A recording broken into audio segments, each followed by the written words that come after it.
Welcome to this explainer. Today, we're going to literally turn your backyard into a full-blown crime scene. You know the exact feeling I'm talking about, right? You go to bed, your garden is thriving, looking absolutely beautiful, and then you wake up and it looks like a miniature wrecking crew came through in the middle of the night. Leaves are torn, stems are toppled, and your prized plants are suddenly fighting for their lives. So today, we're putting on our detective hats to investigate the Great Garden Whodunit, and we're focusing specifically on some of the most notorious culprits out there, the chewing pests.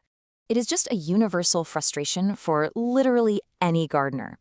You step out with your morning coffee, ready to enjoy the day, only to find these gaping, ragged holes in your foliage, or worse, entire flowers just stripped bare.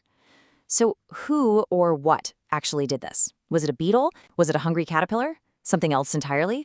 Look, to solve this mystery, we can't just guess. We have to become lead investigators. We need to look for clues, analyze the patterns, and systematically narrow down our suspect list using the incredible diagnostic tools provided in our source material. So what do you say? Are you ready to crack the case? Section 1, the scene of the crime. Every good investigation has to start with the broader context. So let's look at how plant problems actually begin. Now, our sources explain that plant experts basically divide the causes of plant damage into two distinct camps, biotic and abiotic factors. Let's break that down. On one side, we have abiotic stressors. These are the non-living environmental issues. Think of things like drought, poor drainage, sudden frosts, or even chemical injuries from weed whackers or sprays. Now, these don't spread from plant to plant, but they can for sure cause some serious decline. Then, on the other side, we have the biotic factors, the living organisms. This is where our true suspects live. We're talking fungi, bacteria, viruses, and of course, insects. Before assuming you have a contagious pest problem, it's always best to rule out those non-living abiotic causes first. But if you see physical, actual missing plant tissue, yeah, you're almost certainly dealing with a biotic intruder. Okay, moving right along to Section 2, meeting the usual suspects. Let's dive into this and narrow our focus. Having ruled out the weather and your watering schedule, it's time to look at the living perpetrators actively taking bites out of your garden.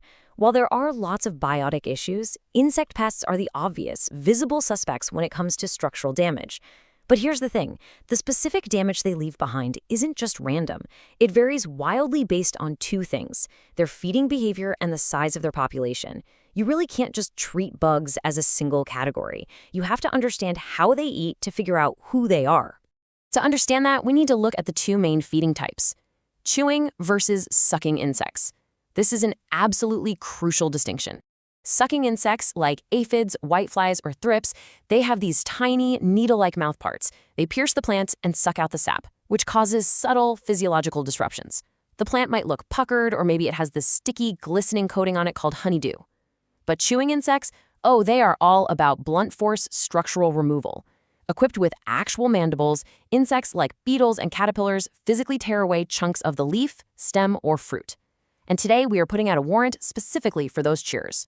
Section 3, the chewer modus operandi. Let's analyze exactly how these chewing suspects operate at the scene. The pattern of structural removal they leave behind is highly diagnostic. It's like a giant puzzle. Our sources categorize the MO of chewing insects into three strict groups: defoliators, skeletonizers, and borers. Honestly, memorize these three terms. By just looking at how the plant tissue is removed, you can immediately categorize your suspect into one of these three profiles, bringing you one huge step closer to solving the case. Let's take a closer look at each one. Take a look at this classic defoliator at work.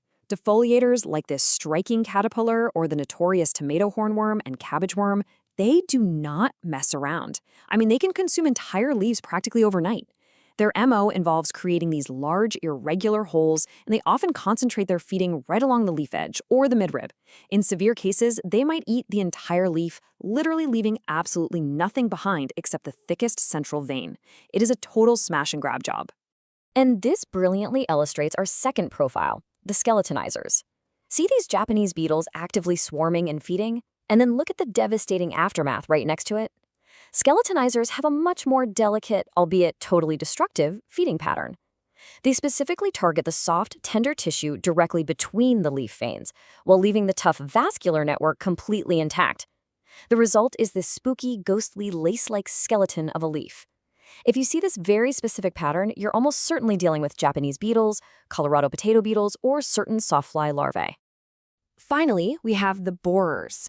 Now, this is an inside job. The larvae of certain moths and beetles will actually tunnel deep into the stems, the trunks, or even the fruit of the plant.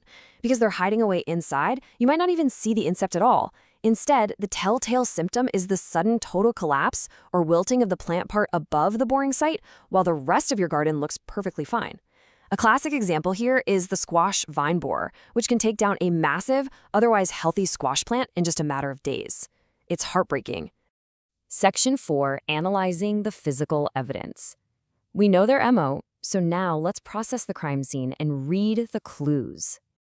To do this correctly, we absolutely must define a crucial distinction outlined in the plant diagnostic sources, the difference between a symptom and a sign. This is a real game changer. A symptom is a change in the plant's growth or appearance. Basically, it's the plant's physical response to the problem. It's the plant crying for help. A sign, on the other hand, is the visible physical evidence of the damaging organism itself. Let's look at symptoms first. These include things like blight, which is a rapid death of plant parts, canker, a dead, sunken area on a stem, galls, which are these weird, abnormal swellings, wilt, where the plant just droops, or chlorosis, which is a yellowing of the tissue. But actually, hold on. Here's a massive warning for any garden detective. Symptoms alone should never be used for a final diagnosis. Why? Because multiple problems can cause the exact same symptom. A wilting leaf could be caused by drought, right? Or it could be root rot, or it could be a borer chewing right through the stem. Symptoms tell you that a crime occurred, but not who did it. To find the who, you need signs, the actual physical evidence left behind at the scene. This molted skin, for example, is exactly what allows you to conclusively diagnose a problem. Signs include seeing the actual bugs, obviously, but it also includes egg masses, silken webbing, chrysalises, and yep, even insect feces. This right here is the smoking gun you're looking for. Our sources provide this brilliant breakdown of the residues and signs left behind to help us build our case. Take a look at that very top row, large frass. Now, frass is just the scientific term for bug poop. If you find green, brown, or black sawdust-like pellets on or under your plant's leaves, that is a definitive sign of chewing insects, specifically our prime suspects, caterpillars and leaf beetles. Fine pepper-like frass points to thrips, while sticky honeydew points back to those sucking insects, like aphids. By finding that large frass, you've essentially found the chewing culprit's fingerprints. Section 5. Breaking the disease triangle. We've identified the MO and the suspects, so how do we stop them? To manage the problem, plant pathologists use a really brilliant model called the disease triangle, and it applies perfectly to pest infestations as well. For any major disease or pest outbreak to take hold and spread, 3 distinct conditions must exist simultaneously. First, you need a susceptible host, a plant that's vulnerable because of its genetics or maybe it's just stressed. Second, you need the pathogen or pest itself, in our case, those chewing beetles and caterpillars. And third, you need a favorable environment, weather or conditions that allow that pest to completely thrive. So the whole concept is summarized beautifully in this quote from the sources. If any one side of the triangle is missing or weak, the disease cannot fully develop. That's our ultimate strategy right there. We don't necessarily have to eradicate every single bug in the yard. By accurately identifying our chewing suspect, we can figure out how to alter the environment to make it less favorable or how to protect and strengthen the host plant. We just need to break one side of the triangle and we stop the damage in its tracks. And that leads us to officially closing the case using Integrated Pest Management, or IPM. Step 1 is always accurate diagnosis using those signs and symptoms we just discussed. Step 2 is targeting your treatments. Because we know we have a chewing pest, we can use very specific interventions, like literally hand-picking Japanese beetles off a leaf, applying physical barriers, or using targeted insecticidal soaps. Step 3 is protecting the ecosystem. We really want to avoid those broad-spectrum chemical insecticides that just wipe out everything, because those chemicals also kill the beneficial predatory insects that naturally eat these chewing pests. We want nature's backup officers on our side for sure.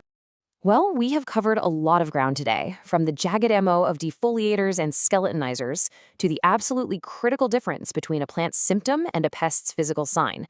You now possess the analytical tools of a master garden detective. So I'm going to leave you with this final provocative thought. The next time you walk outside and find a shredded leaf or a suddenly wilted stem, are you going to just guess and spray chemicals everywhere? Or will you use these clues to investigate the crime scene and catch the true culprit? The case is in your hands. Happy sleuthing.